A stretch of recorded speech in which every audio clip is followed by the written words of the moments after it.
coming. Now, oftentimes card makers run out of time to make all of the cards we want to send out to our loved ones, but today I have a 1-minute Christmas card to share with you, and I think you're going to love it.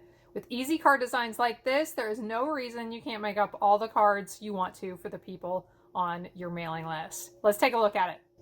Here you can see 2 examples of this really easy card design, and I'll show you a third here in just a minute.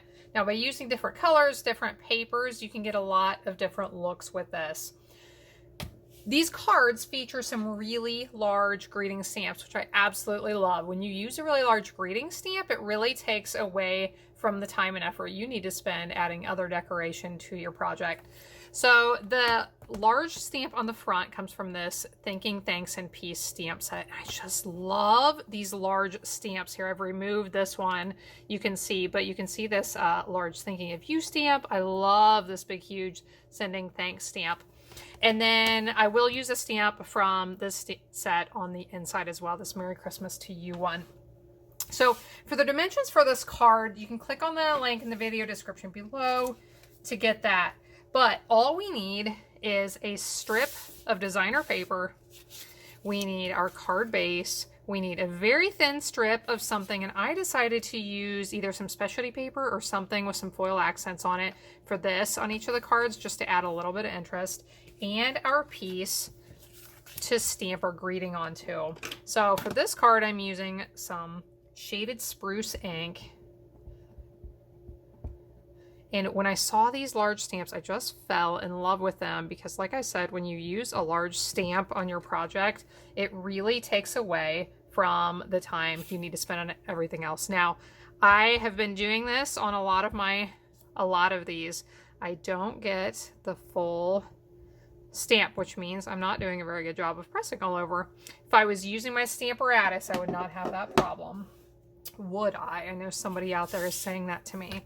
So now, if you prep your pieces ahead of time, cut these pieces in bulk. You can cut enough for 20 cards, you can cut enough for 100 cards, have all your pieces ready, do your stamping, and you'll be able to assemble these cards, like I said, in probably about a minute after you have all of that cutting done ahead of time. So we can flip these over if you are making a lot of cards. Something that can save some time for you is to flip them over and put all of your adhesive on at one time. Once you have the pieces ready, you can assemble them. And as you can see, I'm assembling these in different orientations, or in different arrangements with these same pieces. We'll flip this one over, add it right here. So I'll pull these others back in and you can see them.